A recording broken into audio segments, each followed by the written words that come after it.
یہ بات درست ہے، اس کو ہمیں کھلے دل سے قبول کرنا چاہیے کہ ہم مسلمان ہونے کے باوجود ان قدروں کو اختیار نہ کر سکے جو ہمارے آقا نے ہمیں دی. اکبر الہآبادی نے کہا تھا، مس پہ ہے اپنی نظر اور سیم ان کے ہاتھ میں. ہم تو تانبے پہ نظر جمائے ہوئے ہیں اور چاندی وہ لوگ لے گئے. اقدار عالیہ، رویوں کی خوبصورتی، قوانین کی بالادستی اور زندگی کا بہت سارا جمال وہ ہم سے چھین کے لے گئے. یہ خزانہ ہمارا تھا، لیکن صاحب جام اسی کا جو بڑھ کے تھام لے، جو بھی محنت کرے. ایک وہ زمانہ بھی تھا کہ شارلمان اس کے لارڈز ابھی دستخط کرنے کی مشق سے گزر رہے تھے. ابن حزم کے قلم سے 1000 کتابیں نکل چکی تھی. وہ زمانہ بھی ہم نے دیکھا جب پیرس میں کیچڑ تھا اور بغداد عروس البلاد کہلاتا تھا. ہم نے وہ دور بھی دیکھا ہے جب وہ سواد آشنا بھی نہیں تھے، حرف آشنا بھی نہیں تھے، اور ہمارے منجم ستاروں پہ کمندے ڈالتے تھے. جب ہم محنت کرتے، خدائے زندہ زندوں کا خدا ہے، یہ اس کا اصول ہے، یہ اس کا ضابطہ ہے.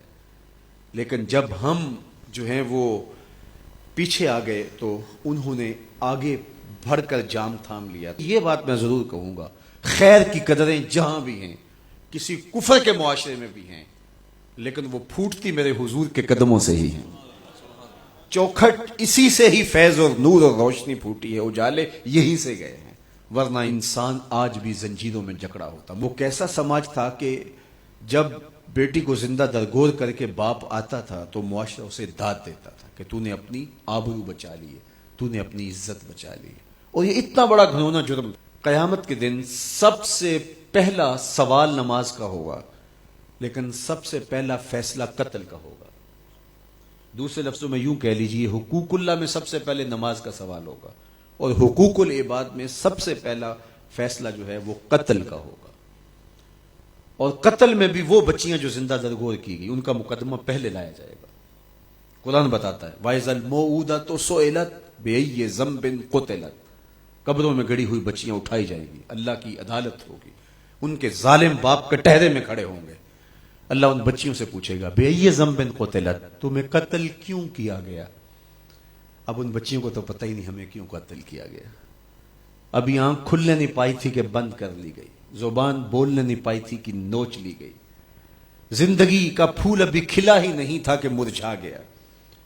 انہیں تو پتہ ہی نہیں ہمارے ظالم باپوں نے یہ قیامت کیوں اٹھائی، یہ غضب کیوں توڑا، ہمارے معصوم دامن پہ کون سا داغ دیکھا کہ ہمارے ظالم باپوں نے ہماری زندگی نوچ لی. کہتے ہیں گڑھا کھودتے تھے، تاریخ پڑھیں، دل آج بھی خون کے آنسو روتا ہے. اور گڑھا کھود کر کے اس میں کھلونے رکھتے اور بچی وہاں بیٹھ جاتی اور کھلونوں سے کھیلنے لگتی، اور وہ اوپر سے ریت ڈالتے، اور وہ بچی پہلے پہل تو اس کو کھیل سمجھتی اور وہ اس کھیل میں خود شریک ہوتی. لیکن جب اس کے کندھوں سے اوپر تک ریت بڑھتی اور اس کی سانس دبنے لگتی، پھر اسے سمجھ آتی یہ کہانی کوئی اور ہے. پھر وہ معصوم اور ننھے ہاتھ جوڑ کے اپنے باپ سے زندگی کی بھیک مانگتی، لیکن ظالم سفاک باپ ریت ڈالتا اور یوں اس کی سسکیاں، اس کی آہیں، اس کی چیخیں، اس کے آنسو اس ریت میں دب جاتے. اور اس معصوم ننھی چڑیا کے لیے نہ کوئی موم بتیاں جلانے والے تھے، نہ کوئی اس کے لیے احتجاج کرنے والے تھے، اور نہ کوئی اس کی FIR کٹتی تھی.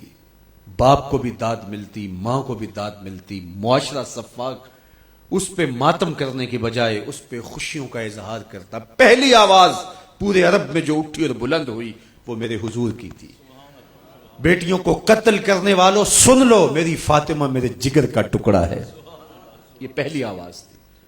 یہ صرف کلمہ محبت ہی نہیں ہے، اس ظالمانہ سماج کے خلاف جو ہے وہ علم جہاد میرے حضور نے بلند کیا. میری بیٹی میرے جگر کا ٹکڑا ہے. اور کہا جو 2 بیٹیاں، 2 بہنیں اللہ کی رضا کے لیے پروان چڑھائے اور ان کا نکاح کر دے، قیامت کے دن وہ یوں میرے نیڑے ہوگا جس طرح یہ 2 انگلیاں کری. یہ جب میرے حضور نے فرمایا، مجمع سے ایک شخص کھڑا ہو گیا. حضور کیا جس کی 2 بیٹیاں نہیں ہیں اس کو یہ اعزاز نہیں ملے گا؟ کسی بیچارے کی 2 بیٹیاں نہ ہو، 1 بیٹی ہو، تو کیا اس کو یہ اعزاز نہیں ملے گا کہ وہ آپ کا ساتھ پائے؟ حضور نے فرمایا اسے بھی ملے گا. لیکن میں آپ کو دعوت فکر دیتا ہوں کہ اس سوال کے پیچھے کی کیفیت دیکھیے. اس کی 1 بیٹی تھی، کہاں بیٹیاں زندہ درگور ہو رہی ہیں اور کہاں ایک بیٹی والا کہتا ہے کاش کہ میری بھی 2 بیٹی۔ یہ تھا لایا ہوا میرے حضور کا نظام۔ بیٹیوں والے فخر کرنے لگے کہ ہماری بیٹیاں، یہ ہماری بخشش کی ضمانت ہوگی، 2 بیٹیوں کا نکاح کر لو، بخشش کی ضمانت۔